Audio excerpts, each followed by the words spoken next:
తిరువురు నియోజకవర్గంలో TDP YCP అభ్యర్థులిద్దరూ కూడా సవాళ్లు ప్రతి సవాళ్లు చేసుకుంటున్నారు. అసలు నియోజకవర్గంలో ఏం జరుగుతుంది? తెలుగుదేశం పార్టీకి సంబంధించినటువంటి అభ్యర్థి కొలిగిపూడి శ్రీనివాస్ వైసీపీ అభ్యర్థి పైన, ఆయన కుటుంబ సభ్యులపైన ఎందుకు ఈ స్థాయిలో విమర్శలు చేస్తున్నారు? వారితో మాట్లాడదాం. మనతో పాటు ఉన్నారు స్వామిదాస్ ఉన్నారు, వైసీపీ అభ్యర్థి.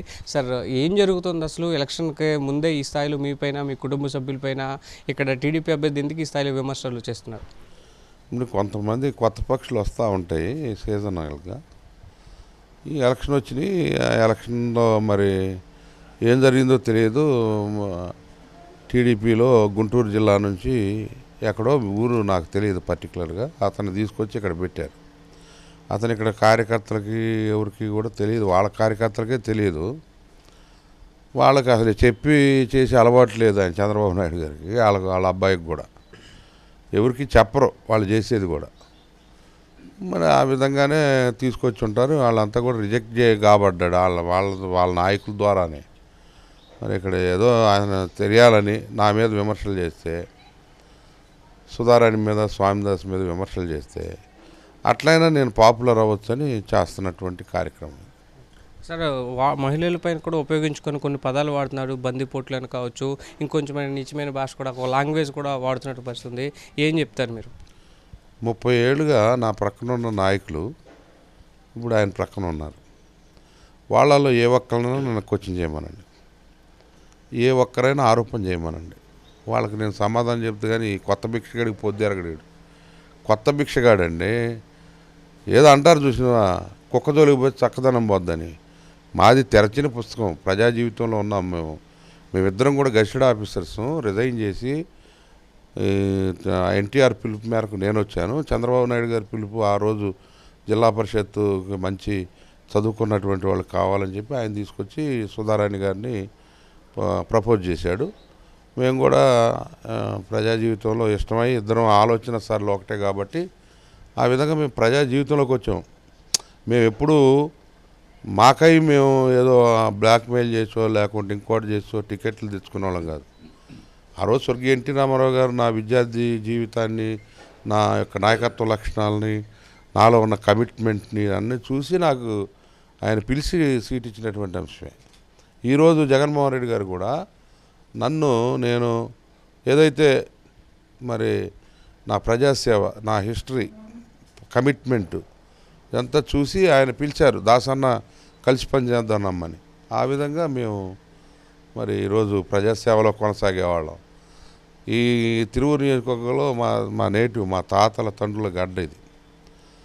మా బంధువులు కానీ, సుధారాణి గారి బంధువులు కానీ, మేము అన్ని 4 మండలాల్లో విస్తృతమైన బంధుత్వం కలిగినటువంటి, సంబంధాలు కలిగినటువంటి అన్ని కులాలతో 30 ఏళ్ళుగా ప్రజా జీవితంలో ఉన్నాం కదా. అందరికీ తెలుసు. మేము ప్రతి గడప గడప తిరువురు నియోజకవర్గంలో తొక్కినటువంటి వ్యక్తిని నేను.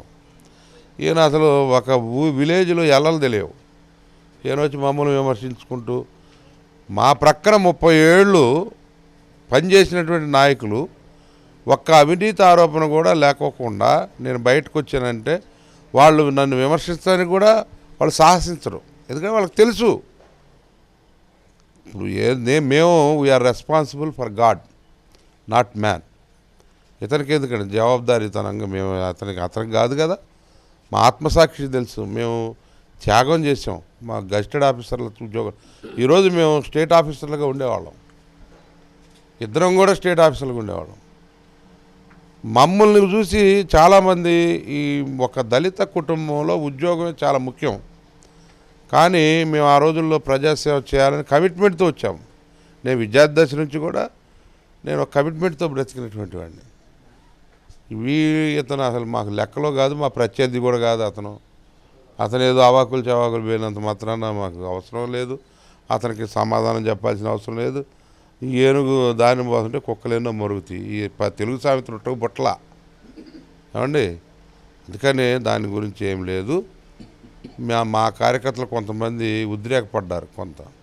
నేనే చాలా తొందరపడద్దు. ఎవరు కూడా ప్రజలే వాళ్ళని చేతకరిస్తారు. ఎవరైతే సూర్యుడి మీద ఉమ్మేస్తే ఎవరి మీద పడుద్ది? ఆ ముఖం మీద పడుద్ది ఎవరైనా సరే. స్వామిదాస్ కానీ వాళ్ళ భార్య కానీ డ్వాక్రా మహిళల దగ్గర దోచుకున్నారు. వాళ్ళని ఖచ్చితంగా తిరువురు నియోజకవర్గంలో ఓడిస్తానని కూడా సవాల్ చేస్తున్నారు. ఒక్క నిరూపణ చేయమనండి. మేము అడిగింది అదే కదా. మేమేం అడిగామంటే గుడ్డగాల్చి మీద వేయటం కాదురా నాయన అని చెప్పి. నేను కాదు, ఎంపీ గారు మాతో కలిసి 10 ఏళ్ళు ఆయన ప్రజాప్రతినిధిగా ఉన్నాడు. నేను ఇక్కడ పార్టీ ఇన్ఛార్జిగా ఉన్నాను. ఎంపీ గారు సవాల్ చేశారు, నేను రాజకీయాల నుంచి తప్పుకుంటాను, స్వామిదాస్ మీద సుధారాణి మీద ఆరోపణ ఒక్కటి కూడా నిరూపించినా నేను తప్పుకుంటాను. ఎంపీ గారు అన్నారు, సవాల్ చేశారు. మరి రావాలి కదా మరి ఆ విధంగా. అసలు ఇతను ఎవరండి? ఈ తిరువూరుకి ఏం సంబంధం ఆయన అసలు? ఇప్పుడు తిరువూరుకి ఏం సంబంధం ఉందని వచ్చాడు ఇక్కడికి? అతను ఇంటర్నేషనల్గా ఒక ఇది పెట్టాడు, ఏంటి అమరావతి పరిరక్షకుడు, నేను ఏదో సేవకుండి అది ఇదని పెట్టి నాకు $10 పంపించండి, $5 రాత్రులంతా కదా. ఫోన్ కాలర్ లిస్ట్ తీయమనండి అతను. మొత్తం అంతర్జాతీయంగా బెగ్గింగ్ టైపులో ఉంది ఇది. అతను కలెక్షన్ కోసం వచ్చాడు, ఎలక్షన్ కోసం రాలా.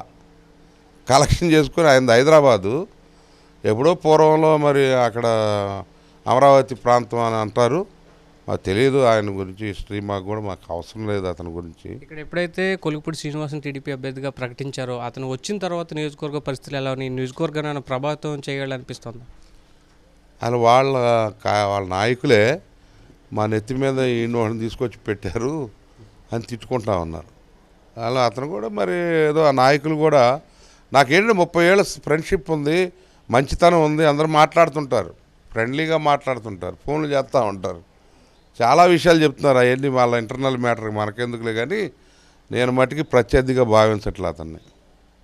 ఖచ్చితంగా మిమ్మల్ని ఓడించి తీరుతాను వచ్చే ఎన్నికల్లో అని చెప్పి సవాల్ చేస్తున్నా, దానికి ఏం చెప్తా ఫైనల్గా? ఎన్నికలు అయిన తర్వాత దానికి సమాధానం దొరుకుద్ది. ఏమీ లేనమ్మ ఎగిరిగిరి పడుద్దంట, అన్నీ ఉన్నమ్మ అణిగిమణిగి ఉంటుందంట. అంటే ఏమంటారు, ఏమీ లేని ఇస్తరాకు లేచిపోద్ది, అన్నీ ఉన్నాయి అణిగిమణి ఉంటుంది. అది ఇది స్వామిదాస్ చెప్తున్నారు. దాదాపుగా 3 దశాబ్దాల కాలంగా తాను కావచ్చు, తన కుటుంబ సభ్యులు కావచ్చు, ఈ నియోజకవర్గంలో సేవలు అందిస్తూ ఉన్నాము. ఖచ్చితంగా ఇతర ప్రాంతాల నుంచి వచ్చినటువంటి తెలుగుదేశం పార్టీ అభ్యర్థి కనీసం నియోజకవర్గంలో ఎవరికి తెలియని వ్యక్తి తమపై చేస్తున్నటువంటి ఆరోపణలు కావచ్చు, తమ గురించి మాట్లాడుతున్నటువంటి వ్యాఖ్యలు కావచ్చు, తాను సమాధానం చెప్పాల్సిన అవసరం కూడా లేదని కూడా ఆయన చెప్తున్న పరిస్థితి.